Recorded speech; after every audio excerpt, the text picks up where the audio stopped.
para ito sa mga magsasaka. Kung totoo silang makabayan, dapat sinusuportahan nila. Dapat natututo silang ma-appreciate.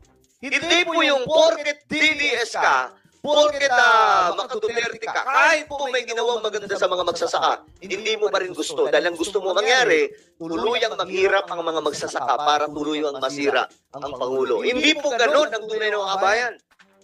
Ang tunay na makabayan, kahit sino ang namumuno ako, mga sangkay, di ba? Sino ang namumuno noon? Si PRRD.